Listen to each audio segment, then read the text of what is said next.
बच्चों, आज आपके लिए लेकर आए हैं माध्यमिक शिक्षा परिषद के अंतर्गत कक्षा 11 में बलिदान कहानी, जो कि मुंशी प्रेमचंद द्वारा रचित है। इसका एक अंक हम आपको पिछली वीडियो में पढ़ा चुके हैं। आज दूसरा अंक आपके लिए लेकर आए हैं। तो जिन बच्चों ने अभी चैनल सब्सक्राइब नहीं किया है वो चैनल सब्सक्राइब कर लें और बेल आइकन वाले बटन को प्रेस कर दें, जिससे कि आने वाली वीडियो की आपको नोटिफिकेशन मिलती रहे। तो बच्चों, शुरू करते हैं दूसरा अंक। मेरे साथ साथ आप भी अपनी पुस्तक जो है अपने समक्ष खोल के रखें और मेरी वॉइस को सुनें, देखें और आपका अनुसरण करें पाठ का, तो जिससे आपको कहानी और भी रोचक लगेगी। शुरू करते हैं दूसरा अंक। हरखू के खेत गांव वालों की नज़र पर चढ़े हुए थे।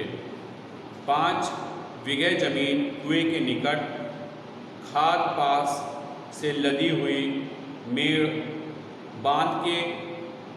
बांध से ठीक थी।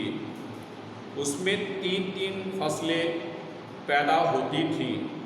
हरखू के मरते ही उन पर चारों ओर से धावे होने लगे। गिरधारी तो क्रियाक्रम में फंसा हुआ था। उधर गांव के मनचले किसान लाला औंकर नाथ को चैन न लेने देते थे। नजराने की बड़ी बड़ी रकमें पेश हो रही थी। कोई साल भर का लगान पेशगी देने को तैयार था, कोई नजराने की दूनी रकम का दस्तावेज लिखने को तुला हुआ था। कोई साल भर तुला हुआ था, लेकिन औंकर नाथ सबको टालते रहते थे। उनका विचार था कि गिरधारी का हक सबसे ज़्यादा है। वह अगर दूसरों से कम भी नजराना दे तो खेत उसी को देना चाहिए। अस्तु अब गिरधारी क्रियाकर्म से निवृत्त हो गया और चैत का महीना भी समाप्त होने आया। तब जमींदार साहब ने गिरधारी को बुलवाया और उससे पूछा, खेतों के बारे में क्या कहते हो? गिरधारी ने रोकर कहा, उन्हीं खेतों का आसरा है। जोतू नहीं तो क्या करूँगा? औंकर नाथ, नहीं, जरूर जोतो, तुम्हारे खेत हैं। मैं तुमसे छोड़ने को नहीं कहता हूँ। हरखू ने उसे 20 साल तक जोता, उन पर तुम्हारा हक है। लेकिन तुम देखते हो अब जमीन की दर कितनी बढ़ गई है। तुम 8 रुपये बीघे पर जोतते थे, मुझे 10 रुपये मिल रहे हैं और नजराने के रुपये सो अलग। तुम्हारे साथ रियायत करके लगान वही रखता हूँ, पर नजराने के रुपये तुम्हें देने पड़ेंगे। गिरधारी सरकार, मेरे घर में तो इस समय रोटियाँ का भी ठिकाना नहीं है। इतने रुपए कहाँ से लाऊंगा? जो कुछ जमा जथा थी दादा के काम में उठ गई। अनाज खलिहान में है, लेकिन दादा के बीमार हो जाने से उपज भी अच्छी नहीं हुई। रुपए कहाँ से लाऊं? औंकर नाथ, यह सच है, लेकिन मैं इससे ज़्यादा रियायत नहीं कर सकता। गिरधारी, नहीं सरकार, ऐसा ना कहिए, नहीं तो हम बिना मारे मर जाएंगे। आप बड़े होकर कहते हो तो बैल बधिया बेचकर 50 रुपये कर सकता हूँ। इससे बेसी की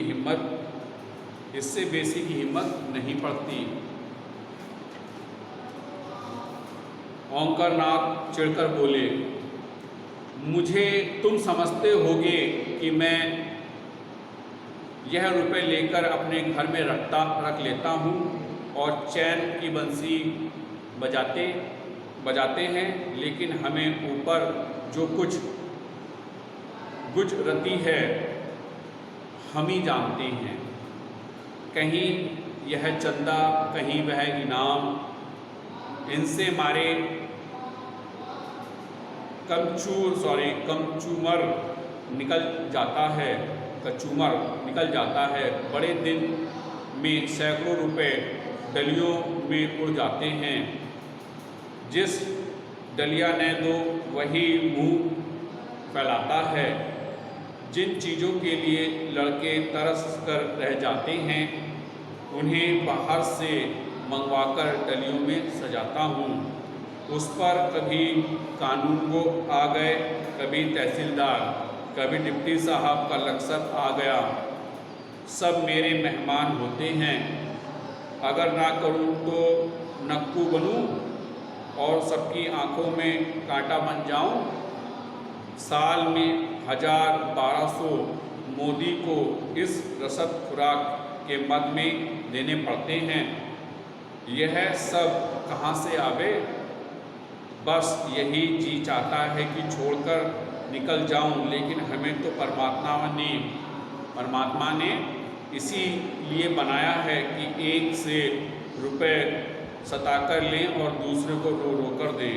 यही हमारा काम है।